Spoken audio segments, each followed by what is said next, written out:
dance with the devil in the pale moonlight? I always ask that of all my prey. I just like the sound of it.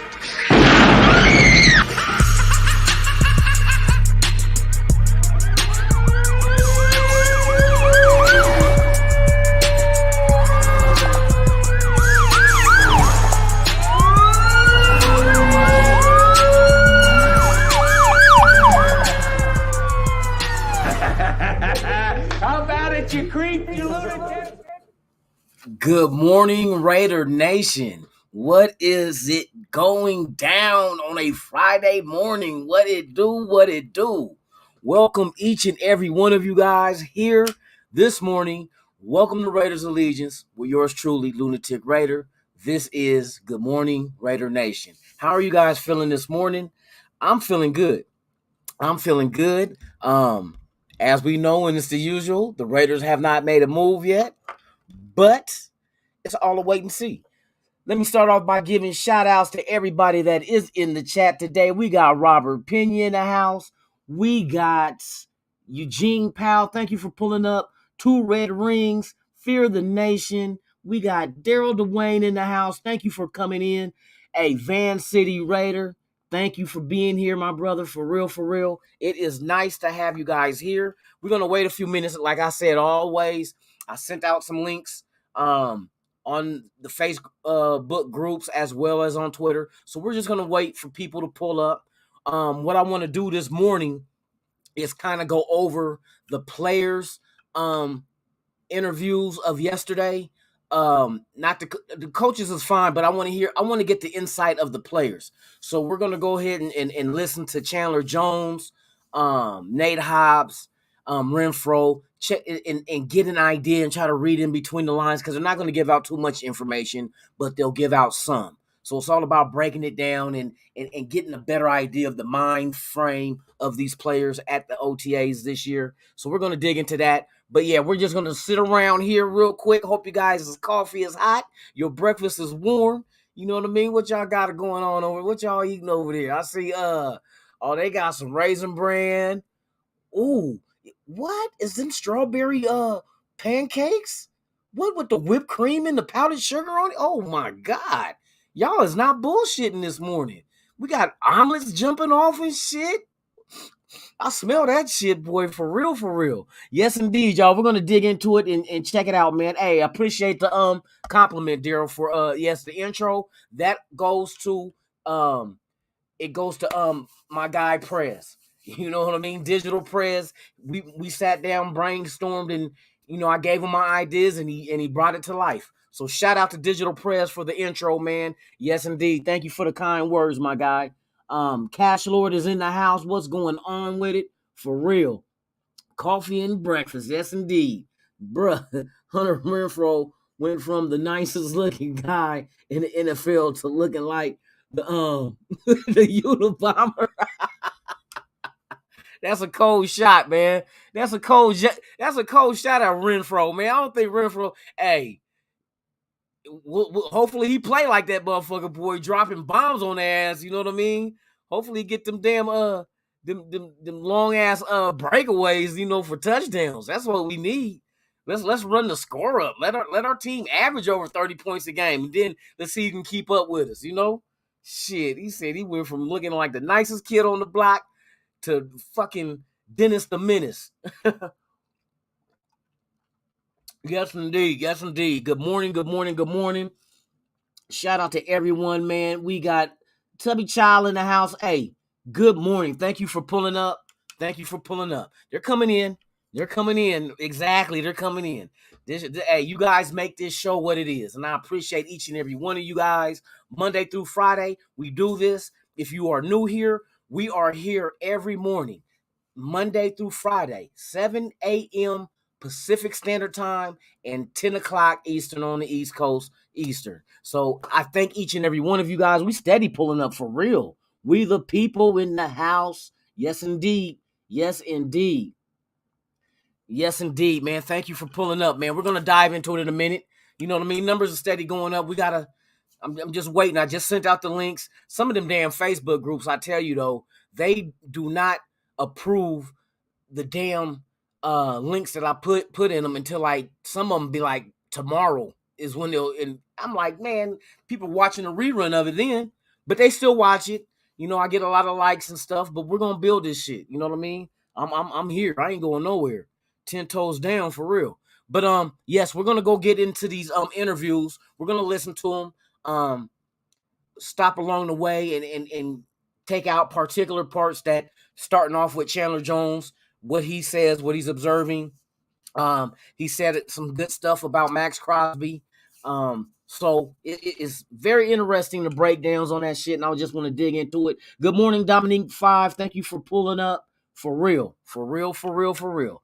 All right, so without further ado, people keep leaking in and sneaking in and peeking around the corner, but we're gonna dive into Chandler Jones and his interview. So I'm gonna shut the hell up. We're gonna listen to some of it and break it down, and I'll stop it along the way every now and then just to, get feedback from you guys and give my feedback as well. So good morning. Thank you for pulling up. Hey, they still pulling up. Hey, keep pulling up. I'll wait a couple of more minutes before I start.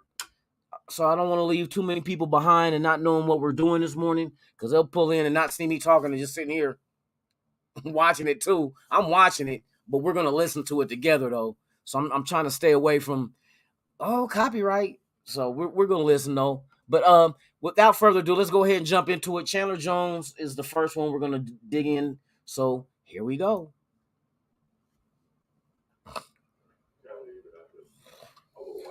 But when it gets to this time of year, OTAs, off-season program, do you ever lose sight of how important this time of the year is for a team and the steps that you guys are taking? I don't think I personally ever lose sight of the importance of the OTAs, the minicamp, the off-season program. I think that this time now is very advantageous for any team because this is the time that you get a jump, you get the edge. Guys are starting to get familiar with their M85. Thank you for pulling up. Good morning. Players. I think that's very important. You don't want to wait until fall, for me to be calling someone's name and not knowing their number. I think this is the time to do it now. So I think it's a huge advantage. It's advantageous for us for sure. So it's important for us to be here. Chandler, both Frank, Josh, they talked about your character off the field. You come from a small town. I visited Binghamton and Endicott area. It's known for Speedy Fest, Orchard Park. Yeah. Does that small town help you sort of stay focused on your love for the game, but also keep that humble side of you?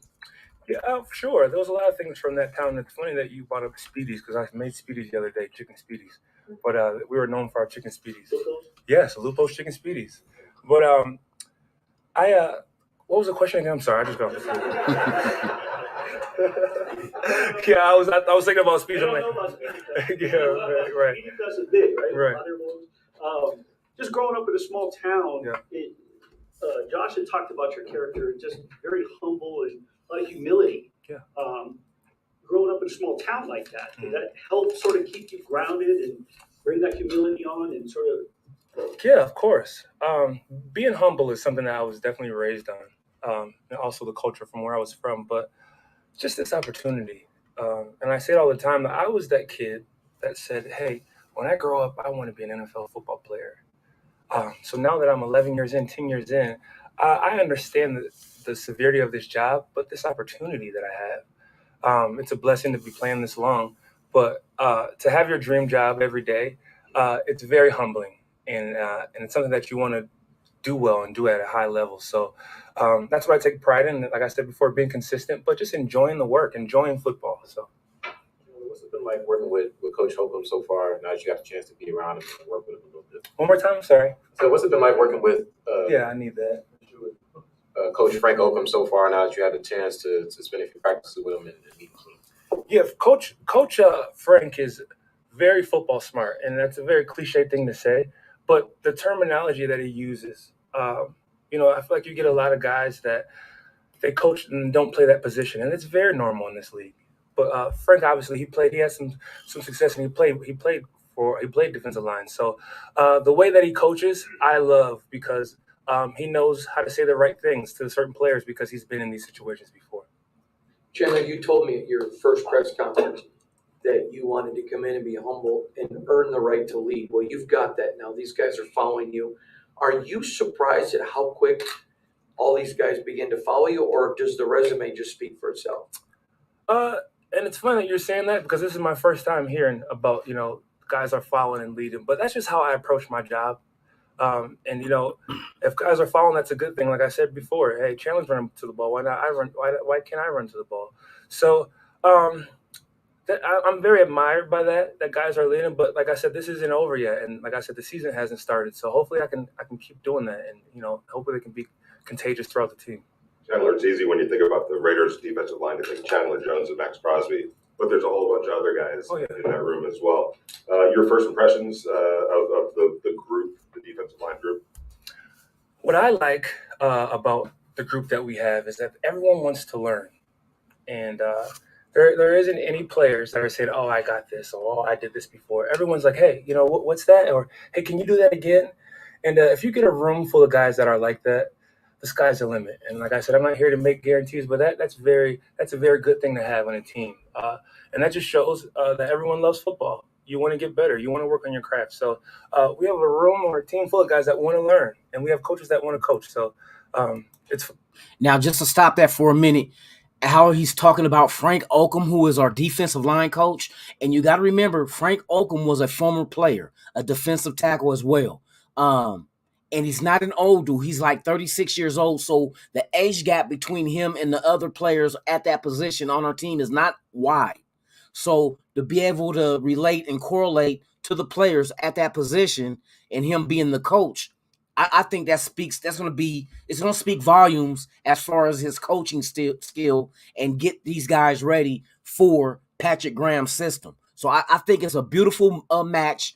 We overlook sometimes. We keep talking about like the potential of getting Ndamukong Suh, having Bilal Nichols on the team as well. But we always seem to overlook the coaching at those players. You know what I mean? And I think Frank Oakham is a very talented, and just like Chandler Jones says, he's very smart. He's a very smart guy. And these are the kind of guys that you want teaching and grooming your players to perform at a high level for our system, for us to be successful. Fun. It's fun every day. Frank says you're the guy with 107 career sacks daily in a championship. Like, what pushes you each morning? Well, not just about the sacks, maybe winning more. 108 sacks, the next one. So 108.5. Yeah, for sure. Yeah. Frank said that it's impressive to watch you, especially during those just some warm-ups and the agility. Mm-hmm. How much do you credit that back to Endicott in your days of wrestling? Yeah, just growing up. Like I said, I was the youngest of three brothers, and it was very competitive growing up. And that leads to a lot of my success today. I mean, who can eat their food the fastest? Who can run to the refrigerator the fastest? I was the youngest, so I was always losing, but it made me better. And like just growing up, just that work ethic was instilled at an early age, and I think it's just second nature. And another note for those who don't know Chandler Jones, family members, he is the brother of John Jones, the heavyweight UFC fighter. So now he's heavyweight, but was light heavyweight champ as well. That is his older brother is John Jones. So in case you guys don't know, and Chandler Jones does train with him, not just with his brother John, but also with other UFC fighters. So that helps with. To me, UFC fighters have some of the best stamina in any sport, just because of the ground and pound. You know what I mean? And the striking and so forth. So their conditioning is very solid, and that helps when you have a motor that you just can keep going all game long. So I expect that out of Chandler Jones. This is to be on their ass this year. Him and Max Crosby both got that kind of motor. You mentioned that you were excited to be able to play across from Max Crosby. Yeah. How much are you guys going to anticipate pushing each other? Oh, he's already been pushing me. And it's insane almost to this point where I am in my career, being 11 years in, or going into my 11th season.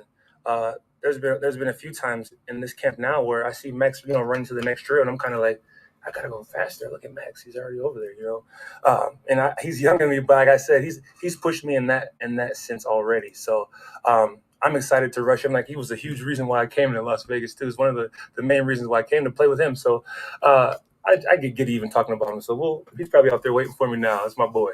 Is he the sort of player in person that you thought he would be, or you seen? And also, I think it's so dope for him and Max Crosby to have that kind of relationship. He said that he's known Max Crosby was. I let him finish the interview, and he's talking on Max Crosby as now. He said, "That's my boy. He's probably waiting for me now after this interview." So that's dope to see them two like really get along like that on, and they're the bookends on this defense. Yeah, and it's not that I thought he would be someone, because I knew Max prior to coming to the team. We used to speak. I would text him and talk about pass rush for years before coming here. So the opportunity for us to be on the same team is just surreal. Are you experiencing any of that new boss, new employer thing that you haven't had? That kind of anxiety? Shout out NorCal Raider Jesse. Thank you for pulling up, my guy. Thank you. I won't use the word prove myself. And as far as anxiety, yeah, of course. I mean, I get butterflies before practice today. I get butterflies every day, and that just shows that I love the game. I love the sport. I want to do well. And like I said, it's a new team. There's new coaches, there's new scouts, there's a new staff. Like I said, I know a lot of guys from the staff, but exactly, Van City, for real.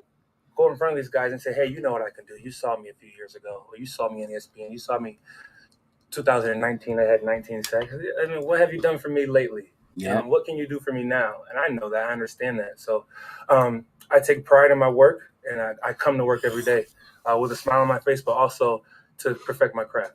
Chandler, I know you're focused right now on defense, but when you guys get into 11-on-11s and you see Devontae Adams and Darren Waller and Derek Carr and on and on and on, what are your thoughts on that offense and how explosive it can be, and just the importance of you guys getting them the ball back as many times? Yeah, all those guys that you just named, those guys are hard workers. And as big as their names are, it doesn't come without the work. Those guys work every day. And even from my perspective, I don't want to talk about too much of what the offense is doing, but those guys are working. And like I said, I admire the work that they're putting in. Derek, Devontae, all those guys. Darren, those guys are working really hard. And like I said, we're going to keep working. You're talking about your anxiousness, even as an 11-year vet. When you came here, were there things on your... And see, that's good to know that the defensive players are recognizing also the offensive players' work ethic. And for this whole team to have a work ethic like they all have, like I'm hearing, we know Chandler Jones has it, Max Crosby. Now he's saying Devontae Adams, Derek Carr, Renfro, Waller. They all come to work ready to work hard. And that's all you can do. The way you win in games is practicing hard in practice. So that's solid for the defense to recognize what the offense is doing as well. Mind that they were immediately put to rest, that you're pleasantly surprised and your mind's at ease? What sort of like, oh, whoa, this is cool. Aside from familiarity with the coaches. Just that whole... I think so too, Fear the Nation. But, I think Sue's in the crosshairs. It's new players, it's new teammates. They're probably just going over contract shit right now. That goes with just being around the guys. But for sure, my first day at OTAs, first day around the guys, you don't want to do or say the wrong things. And we got a lot of rules in our locker room that, you can't step on the, I'm not sure what I'm supposed to say, you can't really step on the Raiders symbol. I mean, you have to do some push-ups or something. So there's a lot of things that you don't want to do. You don't want to do the wrong thing. So just trying to get acclimated with everyone. That's all. Chandler, you were very open about being a family man and the importance of your family. How is your family adapting to Vegas? Oh, they're enjoying it, honestly. Each and every day, I mean, it's pretty much the same routine. But my family's all from New York, so it's quite the hike. But there's now flights coming straight from New York to Vegas now, so that'll be fun. A lot different from Binghamton. Do the brothers still compete with everything? Oh, yeah. Even whenever we get together, we're sitting there sparring. He's talking about John Jones now. Always. That's always a thing. Every holiday, whenever we get a chance to be around each other. Chandler, after 107.5 sacks, I guess, and now you're in your 11th year, how often do you actually do a self-check and see how much is left in the gas tank and how much is left in the gas tank right now? I don't really do a self-check, and I don't have a... Hit that like button. If this is your first time here, please subscribe and hit that like. Thank you. Many more years or this many, how much is in the tank. It would be unfair for me to sit here and tell you, I could do this and can't do that. I feel great, and I'm excited to play this season, and we'll move forward from there. Are your sparring sessions tougher now that John has a heavyweight body? No, not at all. And I don't just spar with John. I spar with a lot of different guys, but he's definitely bigger, and his arms are a lot longer than mine. So, yeah, that's a thing. Well said, guys. Good. Thank you. We're good. Thank you. All right, so that was Chandler Jones. Good insight into the team from how his point of view, but it is good to hear. Now what we're gonna go ahead and listen to Nate Hobbs and listen to his aspects and opinions and what he sees and what's going on with the coach. He ain't gonna give too much because I know this team is not gonna let the world know what we're doing, but the basics as far as working hard and getting along with the players and coaches. So let's go ahead and check out Nate Hobbs. I went to a new defensive coordinator, defensive system.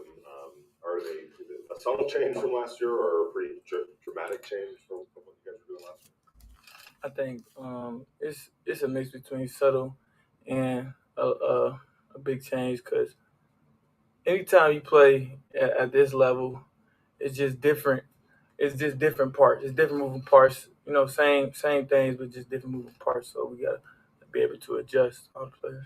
This time last year, you were kind of a wide-eyed rookie doing this for the first time. Now you're a veteran that had a good rookie season. How different does it feel this time of year, this year compared to last year? It definitely feels a little different. I got a little bit more experience, but I just feel like honestly for me it's the same dynamic because we got a new staff, new players, and obviously a new defense. So I'm trying to prove myself again as we all are out there. So I just try to take the same approach and hit it running and go hard every day. Talk about the new defense overall. You specifically, are they asking you to do different things? Where do you see your role being in this? Right now I play DB. I play whatever the coaches want me to play. Honestly, I just feel like I gotta be that flex guy. I could do whatever they ask me to. So that's where my mind is. I guess along that, do you see yourself playing outside more this year then? I see myself playing wherever the coaches want me to play. Wherever the coaches want them to play, Personally, that's what they see. Playing at Illinois under Lovie Smith and having Man. that NFL system that he runs, how much did that help you kind of adjust? Shout out Aaron Diaz for pulling up. Thank you. What's good with you? It definitely prepared me for the NFL because I had an NFL head coach come down to college, so all the terminology, all the coverages I learned in depth. And just picking his brain, and I got a lot of wisdom from that. So it definitely makes it easier at this level because I've seen a lot of it before. Nate, Sam Gordon, Las Vegas Review Journal. What was the favorite? You have a favorite moment from your rookie season? Is there a moment or a memory that jumps out about last year? Dang, that's a good question. It's a lot. I think really practice every day and grinding. Like as a rookie, the season's never that long, so it's a grind. Just grinding, getting that bond with your teammates and the players that you play with. So that was the highlight of my year, just bonding every day, coming to work and going hard. It's a pretty young cornerback room this year, losing Casey Hayward, the veteran that's moved on. What's the dynamic like in that room right now? I think honestly it's just as competitive. Shout out Sultan. Thank you for pulling up, my guy, for real. The amazing opportunity to play with last year with Casey Hayward, guys like Casey Hayward, Brandon Faison, a lot of good players, and I think same dynamic. We just Glenn Bailey, thank you for pulling up, man, for real. We don't got a true star in the DB room, but everybody can play. Like it's gonna be a battle at every position. So. Coming off of that question, you and Trayvon played a lot of snaps, a lot of games for rookies. How much confidence did that give you two, just as being in the backfield, being those two rookies that played so much to really kind of make this DB room yours going into this next year? Experience definitely breeds confidence. So, like once as a rookie, you got that first-hand experience out the way. That was your first year.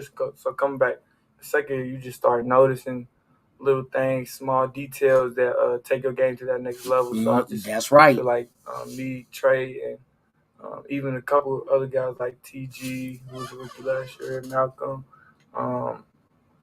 Diablo, we all got a keen eye, better eye on us.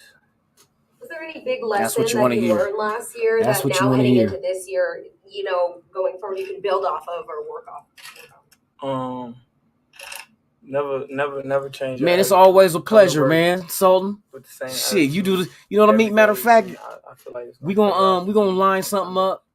You know what I mean? A looking at we just checking out the listening to the interviews of Nate Hobbs from yesterday. I'm listening to the players today, so and then we just pick it apart, see what we read in between the lines. I feel like honestly it's the same because it was like this last year. You know, we got more people. And see, one thing with Hobbs, I like the fact that he says his second year with the team, he's noticing him and the other couple of guys, they got a better, keener sense of what to look for on the field on defense. And that's all you want to see progression. And right now, what he's speaking of is progression, developing an eye to be able to locate and recognize different details on the field. And that's all you want. That's all you want. Pay attention to detail, and that's exactly what he's giving us. In our division now. Can't wait to see him on the field, man, for real. Any of them. It's the competition level is the same. It's always going to be highly competitive, so we're gonna approach it that way. You probably say that about your own team because you guys are lining up against Hunter Renfrow and Devontae Adams, Darren Waller.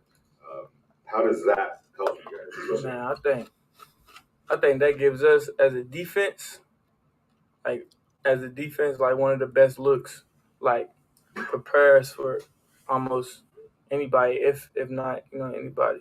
So I really appreciate the guys on the other side. They get me better every day. Devontae, Hunter, Darren. And see, that's another point to take as well. Like the old saying goes, iron sharpens iron. So you figure our defense has to face our offense in practice every day. How can you not get better? How can you not get better having to go up against Devontae Adams every day, Renfrow every day, Waller every day? You know what I mean? It's like hand in hand. They both help each other out. They both get better playing against. And if that defense gets sharpened, that's going to help our offense as well. You know what I mean? So there's no team that's going to be out there that we're going to be fearful of, that we cannot get out on the field and produce against because we've been doing it in practice all this time. So that's a one good note that I'm glad he spoke on. When you see route runners like that, just precision route runners and Devontae and Hunter, those guys, how does that help you in terms of what you're looking for from wide receivers? Yeah, it really don't get much better than Renfrow on the inside. Devontae Adams on the outside, and Darren Waller at the flex wise. So when you do, when we do fit the routes up, correctly, or you do get that work every day, that competition every day, it just makes it that much easier and gives you confidence when you can do it against those guys. Nate, Willie Ramirez with the Associated Press. If I can piggyback off Cassie's question, just a lot of things took place last season with the entire team, a lot of people. For you specifically, hit that like button, y'all. Hit that like button. Mentally stronger. Thank you for pulling up. I appreciate y'all. This season, based off what you had to deal with, coming in with sort of a clear, focused mind. I feel like honestly, my whole life I've been dealing with things. It's just like I feel like life is a test. Like your life never gonna stay good and it's never gonna stay bad. It's always a test, and you gotta stay level-headed. No matter if it's good or if it's bad, I feel like it's never as bad as you think, never as good as you think. So stay level-headed in the midst of everything and stay disciplined. Keep your spirit up. I feel like everything will work itself out. And then relying on God, Lord, Jesus Christ. That's what I tend to rely on. Nate, you've been a pro now for almost a year. Well, since you've been drafted, been more than a year, and you've already gone through 3 head coaches. How different is the vibe? Shout out to everybody in the chat. First time pulling up, man. Please subscribe to the channel. Hit that like. Really appreciate it, man. Thank you. You guys are always welcome. You know what I'm saying? But right now we're listening to Nate Hobbs' interview from yesterday. From college background, I have experience with different coaches. So honestly, you just gotta, as a player, you gotta be able to adjust and do what your coach wants you to do and buy into what he's doing. I think the whole team is buying in to what Coach McDaniels is doing. That's what we want. I think we just keep doing that. We're gonna be a very good team, I feel like. Yes. See, the players even know. He said all the players are buying in to what Josh McDaniels wants. And that's what you want. Buy into what your coach is selling. And man, and he feels that we're going to be a good team. If the players is feeling this way, that's all that matters. Because if they feel like that, and it goes back to me telling you when they had asked Brandon Marshall when he was with Denver, under McDaniels, when he was first-time coach there, And we know Brandon Marshall and McDaniels didn't get along. That's not no big surprise. But what surprised me was, and I mentioned this I think yesterday morning as well, is when they asked him who was the best coach he ever played for, he said McDaniels. And this is coming from a guy that does not see eye to eye with McDaniels. But he said McDaniels had them feeling that they can beat any team and win every game. If you get the right collection of players to buy into that ideology of thinking and knowing you can win every game, that's what you're going to produce. You know what I mean? You're putting positivity out there. You're putting, like, you're speaking it into existence that we can beat anybody. If this team that we have now on both sides of the ball have that mentality of being able to win every game, it's going to be a long year for a lot of opposing teams on that field, because just with the collective of talent that we have, we got a lot of high. And I talked about this last night. We were on Sultan Mears channel last night on the fan show, and we talked about it. And I broke it down and said, what do you think Devontae Adams is ranked in the NFL? Top 10? Yes. Do you think Renfro is top 10 at the slot? Yes. Do you feel Waller is top 10 at tight end? Yes. Do you feel that Josh Jacobs could possibly be top 10 or somewhere close to it at running back? Yes. Look at all those top 10 ranked type players on the same offense. That is in Derek Carr.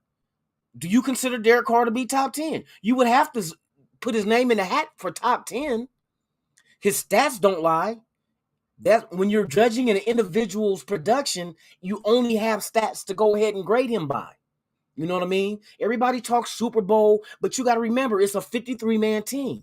Then you talk about the best teams when it comes about Super Bowls. You know what I mean? A quarterback can't be shit if the receivers ain't catching it. And the quarterback can't have enough time to throw if the offensive line ain't blocking, or if the defense can't stop the other team from scoring. So to win Super Bowls and all that, that's a team conversation. Individually, Carr has the stats. He does not put up more interceptions over touchdowns. He's always around 5,000 yards in the season. So that is a top 10 type ranking. So you figure if you look at all the pieces on offense and you rank them in the top 10 and they're on the same offense, come on. The product on the field has to be tremendous, especially under a Josh McDaniels offense. See, that's the key. You're putting these high-ranking players in his offense. I expect this team to really shine this year, really shine. And then another thing we spoke of how high we're speaking of the team this year, right? We know we can go playoffs. You would even as far saying that this team is a Super Bowl contending team. And I said, well, imagine this. This team is going to be better than this. We're not at the apex of production. Right now, we're trying to reach the apex. So if this team is already considered a playoff team, which they are, and considered to be a potential contender for the Super Bowl, and we're not even at our ceiling yet, just imagine how good this team is going to be once we do get to our ceiling. It's scary. It's scary to think that this team can really be way better than what we look at them on paper already. And oh my God, defense is going to have their hands full. I'm sorry. Defenses is really going to have issues with this offense this season. So I think the minimum to expect out of this Raider team is 12 wins. That's the minimum. 12 wins is the minimum. The sky's the limit for the maximum. You know what I mean? Hell, these motherfuckers could go undefeated if things play out the way that the talent is on this team. With the talent they have, if they can't, man, I'm telling you, I'm so fucking just excited. Man, let the preseason begin so I can see these young dudes. What's up, Digital Press? We was just talking about you, man. Hey, I got props on your intro, man. I had to shout you out for that one, man. Thank you again. Yeah, we got hitters in the chat for real. Hey, you know what? I'm keeping it going. I'm grinding. You got to stay consistent with this Raider shit. You know what I mean? And you get some people that do this shit. I can't, you know what I mean? I can't guess what their reason is, but I'm a Raider. fuck that shit, man. I've been doing this shit this ain't nothing new to me. You know what I mean? This ain't nothing new. It is what it is. And then there's a lot of content creators that's in the same boat. We all love this team just like you guys do. So I'm glad to be able to provide you with a channel that services the Raiders, Raider Nation, the fan base, us. You know what I mean? So hey, thank you for the kind words. Thank you guys, man. We're gonna go continue on with this interview. This is my first time watching the whole thing, to be honest with you. So this is my first reaction to it. I know they said Renfro was going to be on here as well. Yep, and here we go, Hunter. So let's check him out real quick. Curious, how are you and him melding in your route running, and how much does he make you better, like you make him better? Yeah, it's been a lot of fun competing with him on the golf course for sure. We have a little bet that he's not going to beat me the rest of the summer, so I got to do that. But just the friendship that we've developed, I've really enjoyed getting to know him, and he's been so good for so long. So just to see him every day, the way he works, whether he feels good or not, it's kind of uncommon from a superstar, to be honest with you. Someone that it doesn't matter how he feels or if he's having a good day or bad day, he goes out there and he puts the same work in, and he's just very, very consistent. And so that's hit really that like button, y'all. Please hit that like and subscribe if you haven't. Thank you. Thank you. Top of routes, the way he sees the game, the way he sees how the defense is trying to attack him, and so just trying to learn as much as I can from him. You use the word superstar, and I don't think that's an exaggeration for a guy like that.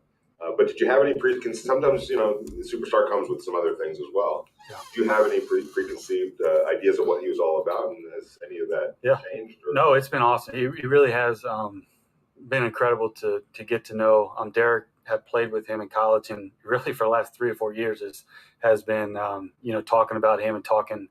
It was funny. I didn't even know who he was. I remember throwing for the very first time in Oakland with Derek. And I'm like, I love college football. And so I watch college all the time. I didn't watch the NFL. And he was telling me a story about this guy named Devontae. And I was like, who is that? Because I didn't know. And it's just funny how that's kind of was my first memory of him. And just since then, being able to watch him on film and watch him, the player he is. And it's been cool, because like I said, Derek had told us about him, but he's surpassed expectations for sure. You're known as one of the great route runners in the NFL, even this early in your career. But when you watch tape of him and you see the precision that he goes about being a wide receiver and getting off the line of scrimmage, what are you thinking about when you watch that? He's so creative, and I alluded to earlier, he's so explosive. I think that's when he puts his foot in the ground, it's tough to deal with him. And he's got a great imagination. He knows what the defense is trying to do to take him away, and so he'll counter that with certain things. And it doesn't matter if he's double or triple teamed, he'll get open a lot of times. And so it's been fun just to be with him. How close is he to beating you in golf? Yeah. I think we came. It was pretty good. I beat him by a pretty good margin the first time. I think we're on our 5th match. So the first 4, 3 of the times I beat him pretty good, and then one time he was up 1 and going into the last hole. And I think I birdied and he bogeyed. So, I don't know. It's been a lot of fun.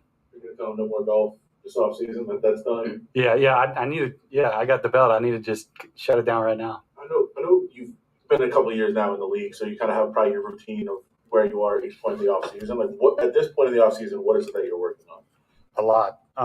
I think just this is the first time in 4 years we've had a new offense, right? And so – Raphael, thank you for pulling up, man, for real. A lot of, appreciate you. What we're trying to accomplish on offense. I think Coach McDaniels, Coach Lombardi, and EB, and just all the offensive staff has come in and done a good job of we're not just going to run plays for no reason. We're going to have a good idea why we're running those plays. We're going to do it to attack the defense, what they're trying to take away from us. And so, it's one, getting used to them. And 2, this is part of the offseason where you start visualizing the season. And, you're not out there just running plays to run them. You're running plays because you're going to have a, we're installing an offense, but we're also, for me personally, I'm visualizing how I'm running that, in Kansas City or in wherever we got to play, and trying to play those games within my mind. Josh McDaniels has a reputation and his. And see, one thing I'm taking from this, from what Renfro is saying, is the fact that this is going to be one of those offenses that's so well balanced that you can pretty much dictate to the defense of how you want them to play because of what your pieces are. You know, if you move this piece around, that they're going to have to do this because they're going to always keep tabs on this player, and that player. So you can pretty much dictate a defense to play a certain way you want them to play to take advantage of them. And to me, that's like something that only a team that's deep at like skill positions, wide receiver, running back, and all that, tight end, when you are that deep with that kind of talent and you can force a defense to play a way that you want them to play to take advantage of it, you done won the game already. You won the game. You know what I mean? You have won the game. History of coaching some prolific slot receivers, just whether it's from studying film or just what you've experienced so far. What do you think it is about a system that allows slot receivers to be so effective? I can help your game. Well, one, they're really good players. I think, with Wes and Julian Jacoby, it's been really a lot of fun to watch Jacoby the last 2 years for them. He's been explosive. He's been really good. I think Coach McDaniels is just very good at teaching the details of it, and those guys did a good job. I mean, it's a lot of work, and he puts a lot on them, but I think it can be rewarding if you buy into what he has to say. And, they've had some good receivers in the past, and so, some of it is just being where you need to be and being consistent. And there's another player saying the same thing as Nate Hobbs. Players, long as you buy into what McDaniels is doing, success is right on the tail of that. Success is going to be there if you buy into it. And that's beautiful to hear that shit. The culture last year of the locker room, how, with so many new players coming onto this roster this year, how do the players group make sure that culture transfers over with the new guys as you get going towards the season? Yeah, it is. We have a whole lot of new guys, don't we? It's weird seeing, I don't know the exact numbers, but maybe 50 new guys or something like that. But honestly, I thought we had a pretty good culture last year, but we didn't get the ultimate goal of winning the Super Bowl. And so, whatever we got to do to change that, we just have to go out there and, be better and work together and really develop that chemistry. They've brought in a lot of really good guys and a lot of guys that know what it's like to work hard. And that's all you can ask for, in a teammate. And off the back end of that, you're now the longest tenured receiver that's in the room for this team. With that being said, do you feel more of this team's got something special this year, man, for real. More of a teacher in the locker room with yourself? I haven't really thought about it, to be honest with you. We're so deep into installing an offense that I really have not thought about that a single time. That's the difference between college and then the NFL. NFL, you just have so many new faces from year to year. In college, you come in with a recruiting class, you have 4 or 5 guys, you're with them your whole career. And then in the NFL, it's like, it's a new team every year. And that's the beauty of it. If you have a bad year, one nation, exactly. If you have a good year. And so that's why the NFL is so fun. Hunter, Josh is a prolific teacher. He likes to teach you guys the why, which is a little different. I don't know if you got that from Dabo or not, but it hasn't been the process here. How are you enjoying Josh's teaching style? Yeah, you nailed it. I've loved it. I love Coach Sweeney, and I love at Clemson, they're very process and detail oriented. I would say that was the biggest thing that I've taken from that place. And then Coach McDaniels and then their staff is the exact same way. And I've appreciated it. Man. And, we're not – sometimes I can get kind of a little too creative at times. So they're doing a good job of just, this is why we're doing it, and we got to stay within the framework and the parameters that we put in place. And so I've loved kind of being a little more process-driven, detailed. A little more Cassie and John. You were named to your first Pro Bowl this year. What was that experience like, and how do you build off of that coming into this next season? It was cool. Yeah, it was cool kind of getting to play with a lot of players that I grew up watching, and I got to see on film over these last 3 or 4 years. And that's a huge honor, right, to be voted on for something like that. So I don't know. I'm not a very big individual guy. So I I think it was cool and it was a huge honor. But that's good to hear that, man. That's not my goal for this year. My goal is to have the best season we can. All right, everybody out there can relate to a new job, new expectations, new boss. As a Raider, what's it like to have all that just thrown at you? Yeah, it kind of reminds you of why you do it in the first place, right? There's so many new changes in any job. You go to a new work environment and you go and you have all these changes and all these things thrown at you. You kind of get back to why you do things, and you do it for the love of it. You do it, certainly to help out the people around you.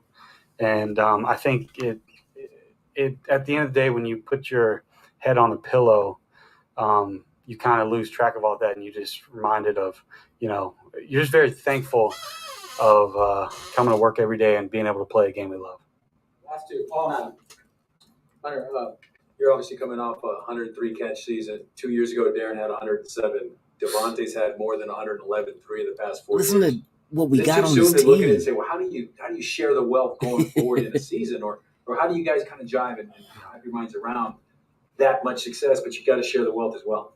Yeah, I've certainly know Darren really well, and I'm starting to know Devontae pretty well, and so two very, very unselfish guys that I think would say they put the team before themselves. Man. And so that's got to be a focus. Come on. For all of us, that team success is far superior than individual success, and it doesn't matter if we have 50 catches this season apiece. As long as we're winning, that's the ultimate goal. That's all that matters. I think if we have that mentality, win, then it's pretty easy to go and do.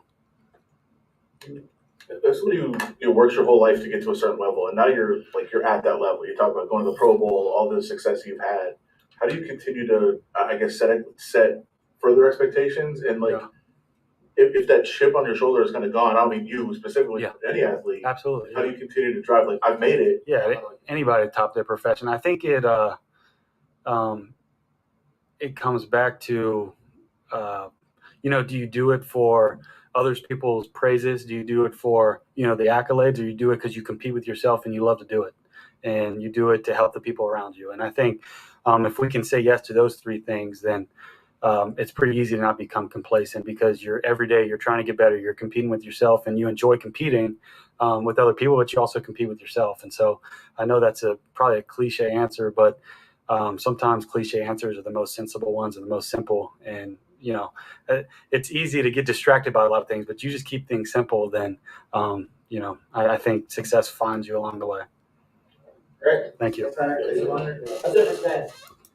All right, so that was Hunter Renfrow breaking it down. I just got some more news, you guys, that just came over. I guess Brent Musburger is no longer the voice play-by-play announcer for the Raiders anymore. He's saying his goodbyes. Matter of fact, let's go ahead and I can see what I see on Twitter.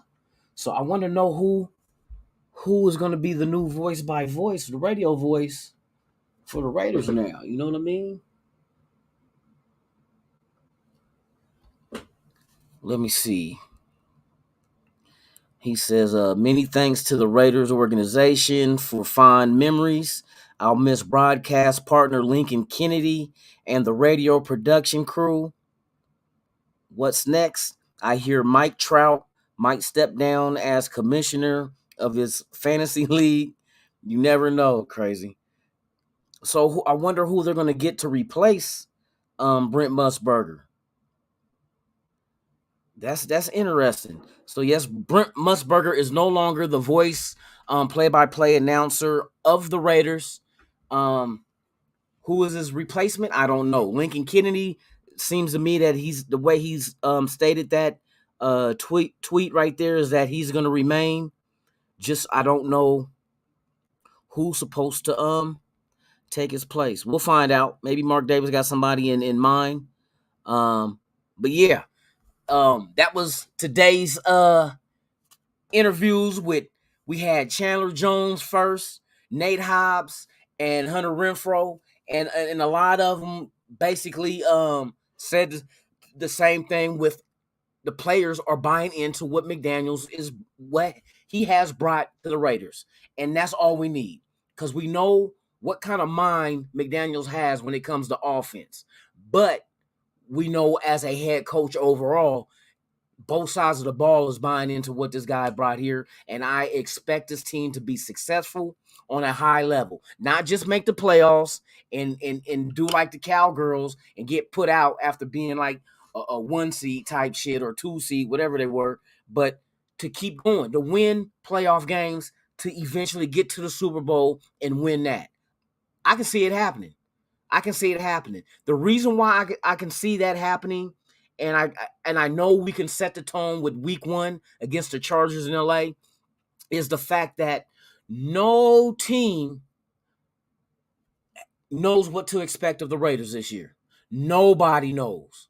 There is no game footage, no game film on this Raider team with this system and these players. Nothing. But the Raiders can go back and go look at the Chargers game tape from last year. We know what they're running. You know what I mean? They added pieces, but they're still running the same shit. So they're going to have to deal with us and try to adjust to us.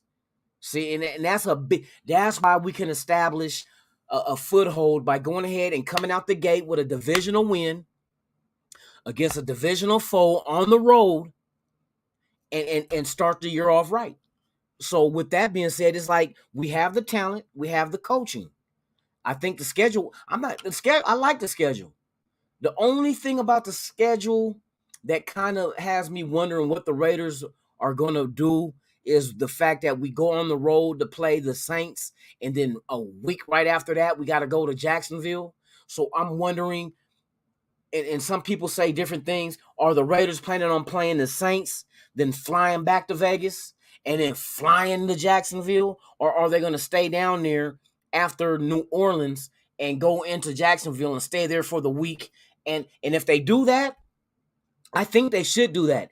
That will put them at an advantage as well, for the fact that no jet lag, the time difference ain't going to be but an hour between New Orleans and Florida, 1 hour difference, but you're down in Florida for the week, so you're acclimated to their time, their weather, and it's going to work out for you. It's going to be a regular game, you know what I mean, that you're already used to. You know how they always talk that a West Coast team flying out east, we don't do well. Go on with that shit. You know what I mean? Go on with that shit for real. I don't want to hear that shit. Eagletarian 207, thank you for pulling up, my guy. Thank you. Good morning to you. Good morning to you. M85, what's up with it? Yes, indeed. A 2-week business trip. Oh my goodness. Yeah, I'm thinking. I think it'll better suit the Raiders to go ahead and just stay down there, because it's not a long flight between New Orleans and Jacksonville. You know what I mean? It's not. So you might as well stay down there, eat good, stay down there in Jacksonville, practice in the morning. You know what I mean? Get acclimated to their weather.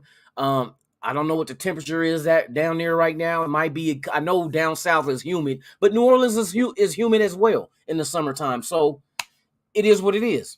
You know what I mean? So you already be in that humidity. That humidity, boy, I tell you, hey, my pops live in Louisiana, so I go out there and visit him, and it's like in the summer. See, his birthday is the 4th of July, so it be hot. You know what I mean? So, yes, indeed. Shout out everybody out there, man, for real. Oh, so do you think Greg Papa could possibly? That would be interesting. You know what? Let me. That's a good point.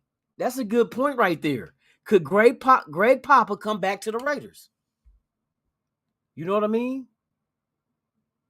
And I think what Mark Davis was doing with Brent Musburger was, since we're in Vegas, bring back that big name.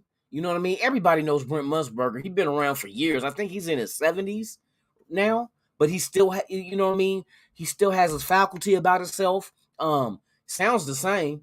Voice still sounds like the same Brent Musburger. You know what I mean? But yeah, he's leaving the squad, man. Okay, and I'm up here reading now. Raiders Wire is talking about Nate Hobbs. Cornerback Nate Hobbs is playing in the slot again during OTA practices. And I think they're going to have players do more than just one thing this year, and that's what they've been saying. Same with the offensive linemen. They were talking about Leatherwood at right tackle, and the coaches said that they're asking them to do more than just one position. They're not just going to be solely a tackle, a guard, which makes sense. Somebody goes down with injury, you want to try them in different positions to see where they better succeed at, because you want the best out of your players. In order to get the best, you got to put them in a situation that's going to get that out of them. So you move it around. See how they do at tackle. See how they do at guard. If he does better at tackle than guard, let him play tackle. If the guard goes down during the season, you can swap him out, bring the next guy. I mean, there's all kind of things you got to do. Next man up. You know what I mean? So it's a solid move, and I agree that cross-training them in other positions is something that we need. Something that we really need. Okay, let me see. Okay, changes in Raiders, but many thanks to we know. See, they saying there's changes, but we're not seeing who is gonna take Brett Musburger's place. But is Greg Papa still under contract with the Niners? He's still the voice of the Niners? The weak ass 40 fucking Niners?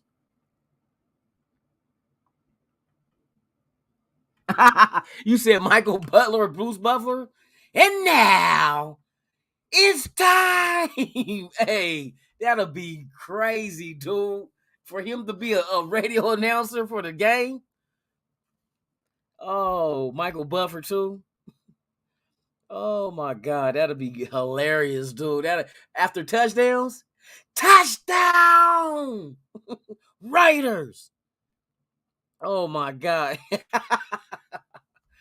Oh shit, they better not do that shit, man. Leave that man. Hey, he can announce the game when it starts, like they always do by the torch, and then man, keep that dude in the UFC. He be making the UFC exciting as shit. That's my other love is MMA for real.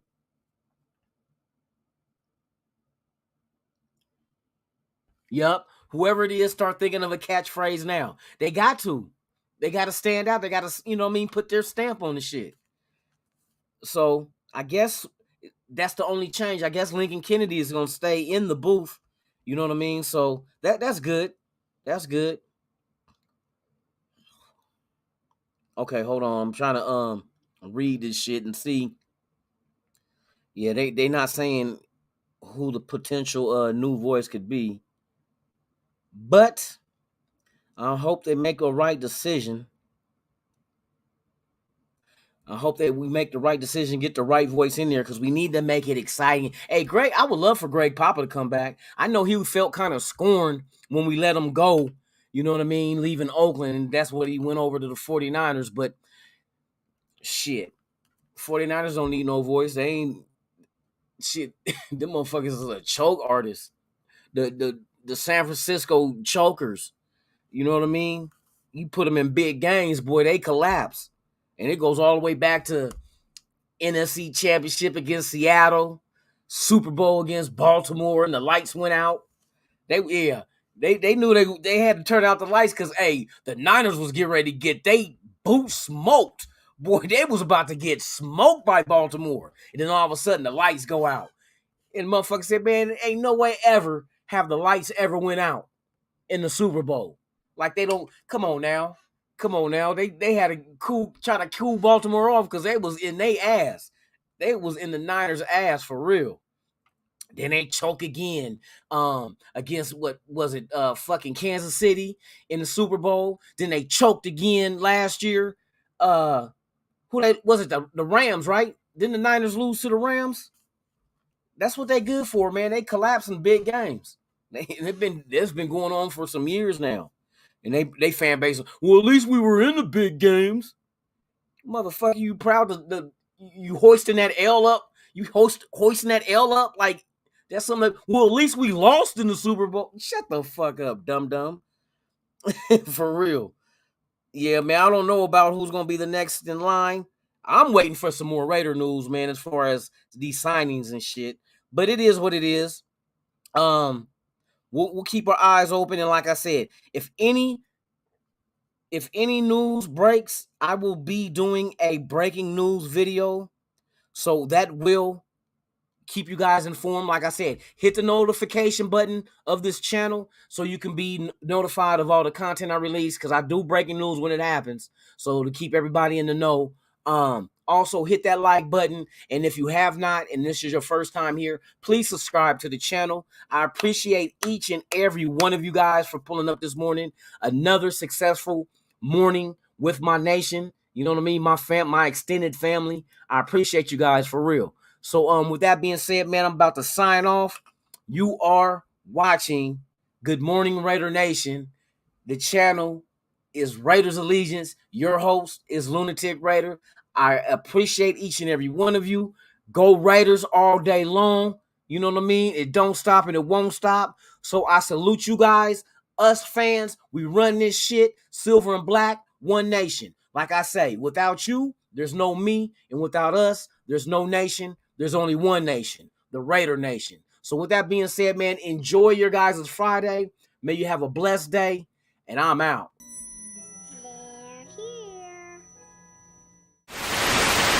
You ever dance with the devil in the pale moonlight?